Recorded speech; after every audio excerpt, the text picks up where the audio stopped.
भाव से परिपूर्ण भावते भैया भरतभद्र जी की कथा का श्रवण किया है।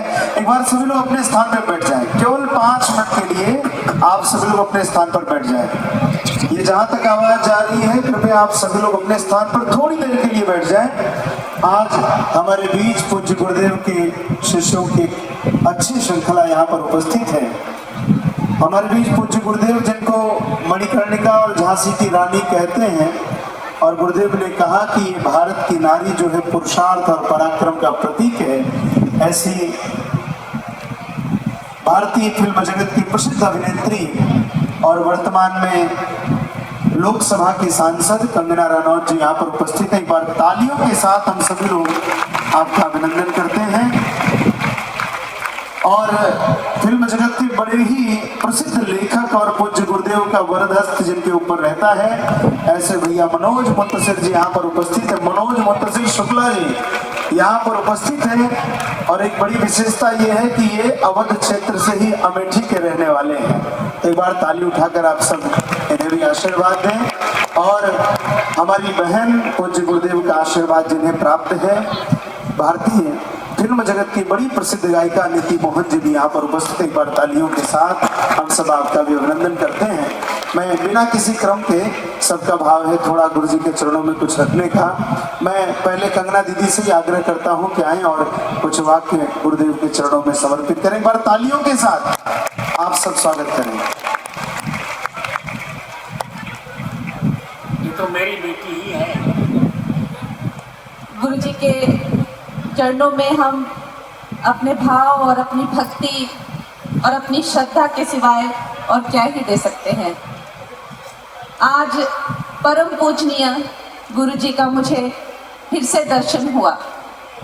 इससे पहले पद्म विभूषण, ज्ञानपीठ से न जाने कितने और नाम इन्हें दिए गए हैं, सम्मान इन्हें दिए गए हैं, पर पहली बार जब मुझे पूजनीय गुरु जी के दर्शन हुए तो वो राम जन्मभूमि में हुए थे। वहाँ गुरु जी एक महायज्ञ कर रहे थे। जिस तरह का विवरण हमें शास्त्रों में मिलता है कि कैसे कैसे साधु पुरुष, कैसे कैसे पुण्य आत्माएं जो हैं समस्त विश्व के कल्याण के लिए, मानवता के कल्याण के लिए जो है वो महायज्ञ करते हैं। उस तरह का हमने यज्ञ देखा। ऐसा कोई चित्र मैंने इससे पहले नहीं देखा था। न जाने कितने लोग जो हैं उस यज्ञ में भाग ले रहे थे। दोस्तों, ये हमारा सनातन धर्म ही है जिसके आखिर में हम हमेशा कहते हैं विश्व का कल्याण हो, प्राणियों में सद्भावना हो, धर्म की जय हो, अधर्म का विनाश हो। और दुनिया में ऐसा कोई धर्म नहीं है जो हमें दूसरे प्राणियों के प्रति ऐसा प्रेम, ऐसी सहानुभूति और ऐसे संस्कार देते हैं।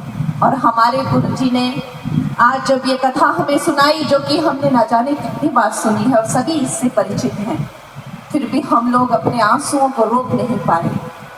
जिस भाव से, जिस श्रद्धा से और जिस प्रेम से गुरु जी श्री राम जी का नाम लेते हैं, माता सीता का नाम लेते हैं, ऐसा लगता है कि जैसे मानो भाव के न जाने कैसे सागर हमें उमड़ आए और हमारी आंखें जो हैं वो आंसू रुकने का नाम ही नहीं लेती। दोस्तों, इससे बड़ा आज इस विश्व में, पृथ्वी पे साधुओं की संगति से बड़ा, साधुओं के वचनों से बड़ा, उनकी पुण्य आत्माओं के आशीर्वाद से बड़ा इस दुनिया में और कुछ नहीं है।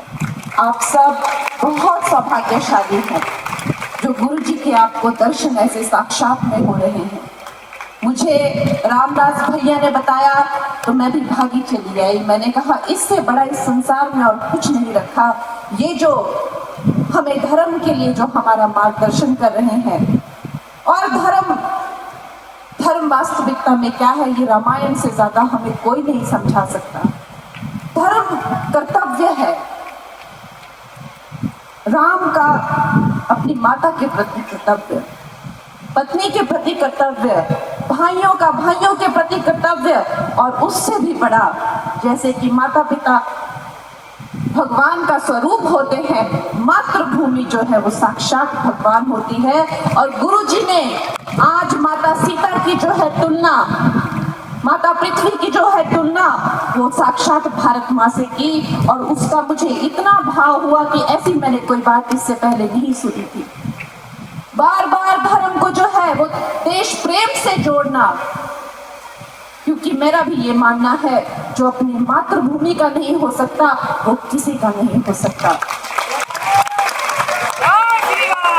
तो गुरुजी ने जिस तरह से धर्म को देश प्रेम से जोड़ा और देश प्रेम को धर्म से जोड़ा, यही हमारे सनातनी मूल्य हैं। और मैं कहती हूँ कि हमारे गुरुजी युगों, हमारे यहाँ पर शारीरिक जीवन का कोई महत्व नहीं है। हम तो कहते हैं कि युगों युगों तक जैसे श्री राम का नाम चला आ रहा है, युगों युगों तक जैसे श्री कृष्ण का नाम चला आ रहा है, श्री कृष्ण ने भी भगवत गीता में कहा है कि मैं भक्त हूँ और भक्त